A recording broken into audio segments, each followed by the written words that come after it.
Hi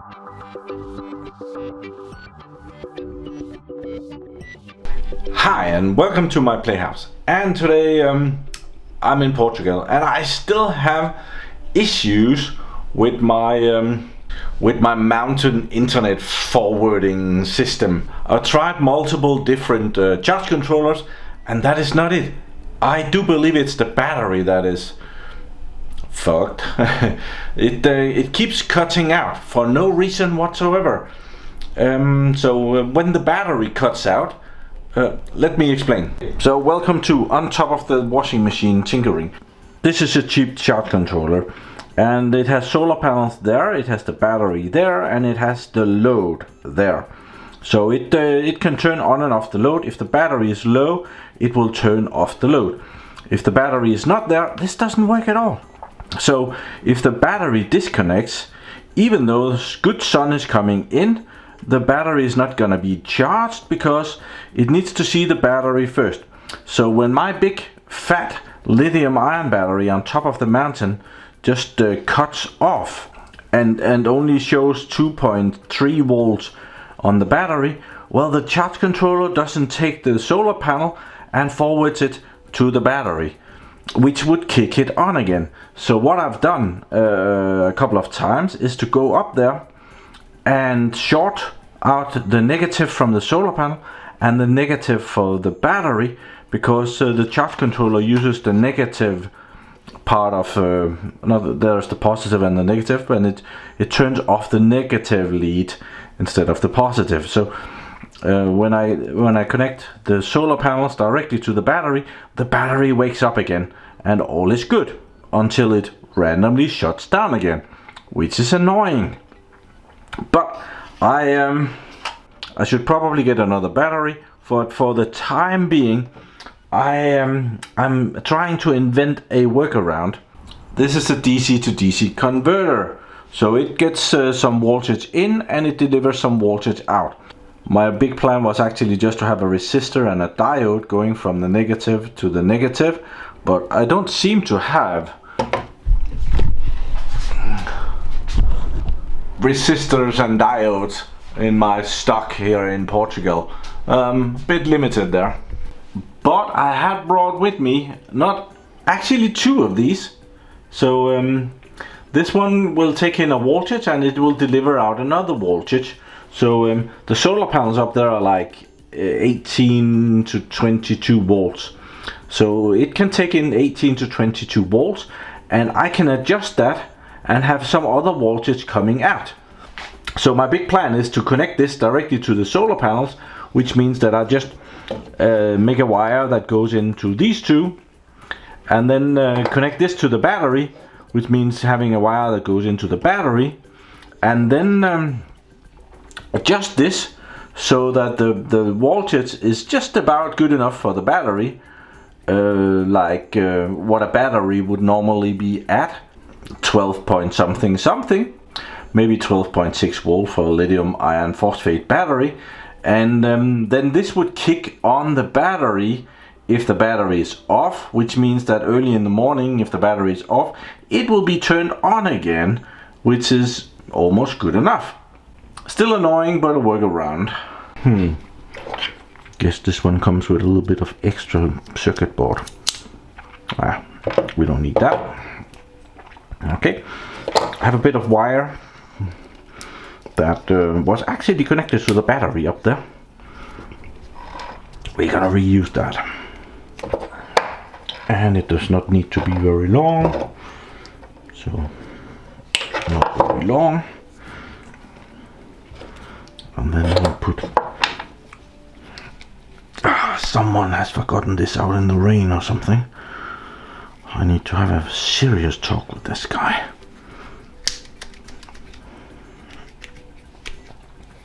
Does that same someone have some oil maybe? That's in the garage.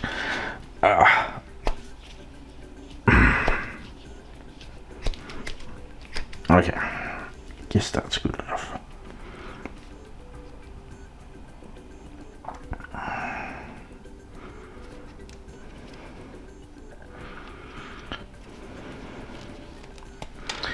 So the idea of not having the voltage coming out of this being very high is that it will just kickstart the battery and then it won't do anything, because the charge controller will be delivering a voltage way higher to the battery than this will. And I don't think the voltage will go back in. I do believe this diode that is right there, which I did think about just stealing, will make it not go the other way. Let's see if this works. Let's see, that's the input, so we need to have the positive up there. There.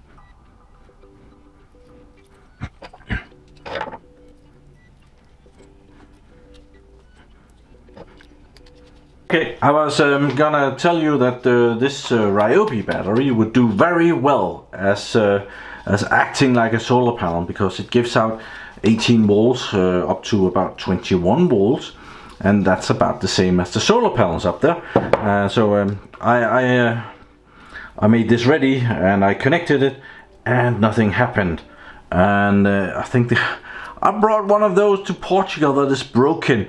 Look, that is not even soldered in there, and I don't think it's. I tried to wiggle it around and it did not budge. So maybe my best option is to steal that diode right there. Maybe disorder some of the other stuff here. Might be good to have some stuff laying around, because sometimes you need some stuff, and I have lots of stuff at home, but down here I don't have much. So this project is I only have that one here, so that sucks. Okay, so I have another thingy here that I hope there might be some electronics inside that I can use. This is with British, this is with American plugs, so it's not very useful for me anyway. Although this one can go from 100 volt to 240 volt AC. I don't have those plugs here. I could do something else, but yeah, never mind. I want to see if there's any components inside that I can use. So let's see if we can. Oh, I should check if there was a screw first. Sometimes there are. I think they have glued this together though.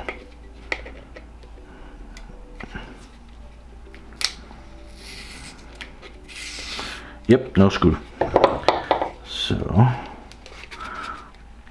okay, I'll kick it some more and see if I can get in there. Looks like we got it. Ah, okay. Oh. This looks... We have a diode. We don't have any... Oh, we have a resistor here. Wonder how big that is. We can measure that. So a diode and a resistor, we might be good. So more components that I can desolder and have. We'll measure that resistor, if that is anywhere near where it needs to be. I'm not entirely sure where it needs to be, but we might be kind of limited there. This multimeter is more than often bucking me a bit too much, so let's measure this, see what it claims to be. Oh, it's 4.6 ohms. That might just be perfect. In my last video, I did a unboxing of a Ryobi hammer drill. Can't find it right now, but they also have the Ryobi soldering iron. I have that. That's very handy right now. So if I need to go solder something on top of the mountain, I can just pop that onto a battery there, and we're good to go with the soldering. I need to replace the tip. This one is for very big stuff, so I'll just take the tip out, the tip of the iceberg, put the smaller tip on, come there, put this one back on, there, and not burn the wire. And we have our portable soldering iron from Ryobi now powering up. And it doesn't take that long. It takes a little bit, but it doesn't take that long. So we will remember this one, put it back in the box, and then we need to desolder this resistor here and that diode. So we need this thing. It would be cool if I had something that could hold this. Do I? I managed to remove the resistor and the diode without too much trouble. We'll turn this off again, and I will connect these two in series. So I'll straighten the legs out a little bit, and then I'll put some wire on, and then we'll go up on top of the mountain and see if this will work for us. What is, oh, I guess the soldering iron is beeping at me. Oh, I need that for soldering wires on here. Idiot Morten. Maybe that was what it was reminding me of. There. We should just measure this resistor again when it's out of the circuit. Oh, it was the multimeter complaining that I haven't turned it off. So we'll just activate it.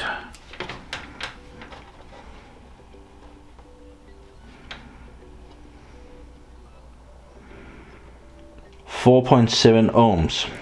I worry a little bit about those 4.7 ohms. They are a bit on the low side, I must admit. If we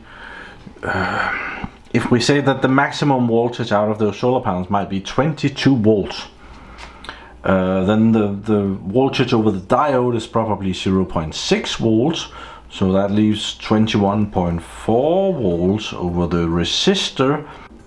That would be 21.4 volts divided by 4.7 ohms. That's almost 5 amps. And 5 amps over 4.7 ohms, I believe that is almost 100 watts. That's not gonna go, but it is gonna be connected to the battery, which is at 12 volts, so that halves everything. And as soon as the charge controller is on, it will pull down the voltage to the battery voltage, and there should be no current going through this thing. Or we'll see a lot of smoke. So when I measure the resistance through the two, come on, I get 78.7 kilo ohms. That is a lot. So yeah, I think it's time for a mountain climb. Okay, we're on the way to the top. It's a beautiful day today. The cloud has gone away and the sun is shining, and the internet is off because the battery is off. So yeah, we'll go and check that out. We are passing through the pond here, well, next to the pond, so we'll just have a look at that. At the moment there's a lot of water in there. Looks very nice. Not going for a swim, but yeah, I have seen some frogs enjoying the water there. But yeah, oh, now it's out of view, but we're going to the top of the mountain.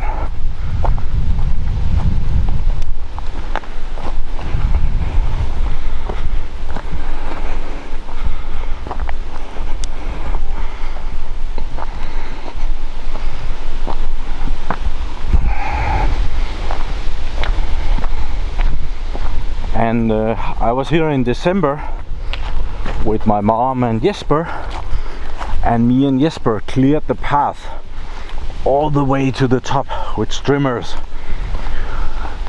So it's a big wide road up here now, which is very nice. I'll stop filming so you don't have to listen to my huffing and puffing. Okay, I think you can see the clearing work very nicely here.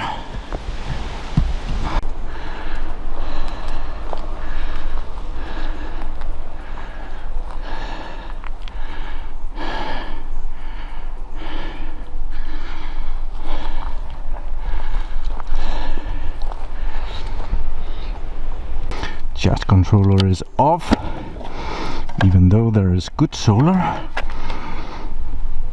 And we need to figure out which way this goes. So yeah, just a second. Okay, so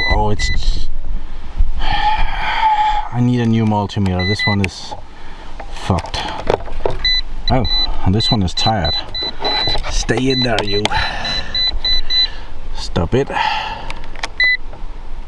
AC, DC, and if we measure the battery over here, that one and that one, we see that we are at 2.5 volts. That's not high enough. So the battery has shut off for some reason. I'm looking for my little wire. There's my little wire. I have put some things over the wire, and now we're gonna try and short circuit from negative to negative, see which way this goes to boot the battery. So from the negative to the negative. So the long one is the negative and the long one is the positive. So let's see if that is the way to go. From there to there. Yep. So it just needs that. It just needed that, and then it went out again. So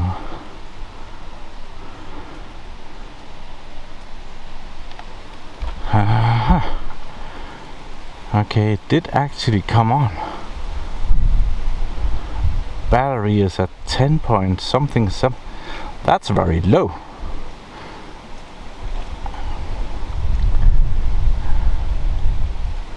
$20 up here.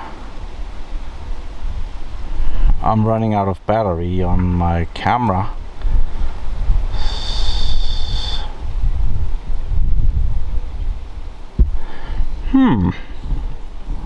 So maybe the battery has shut off because it became too low. Voltage is going up quickly. Okay, I have put the diode and the resistor in, and it does not work. It bypasses the charge controller totally, and it still thinks it's a 12 volt system, which it is, but yeah, it's not charging the battery because it's presenting a too high voltage to the battery, which goes back to the charge controller. So the charge controller sees the voltage is way too high, so I don't need to charge this. So failure. Okay, I've been sitting here messing with it, and I think I found the problem. I had this charging the battery with 13.4 volts ish, and that is probably too low for a lithium ion phosphate battery. So I increased the voltage to charge the battery up to 14.5 volts. I can go all the way to 14.6 volt, but I don't see any reason. And now when I look at the multimeter here, I have 1.4 amps going to the batteries right now. So it's charging the batteries, and hopefully that is a charge that I can use later. So I think I just fucked up. I didn't set this correctly. So unfortunately there's a big chance that it was just me being an idiot, and I hadn't put the right voltage on the charge controller to charge up the battery. So every day it would just charge the battery up a little bit and it would fail. And as soon as I connect the battery again, it would show a very high voltage because it has had a lot of time to rest. So I might see 13.3 volts immediately, and I thought, well, that battery is perfectly fine. And I guess it was low. So dang it. Yeah, you learn and you live and you learn some more, and then it's too late anyway. So thank you very much for watching my videos. Do subscribe to my channel so that you can see me again, and have a really nice day. Bye bye.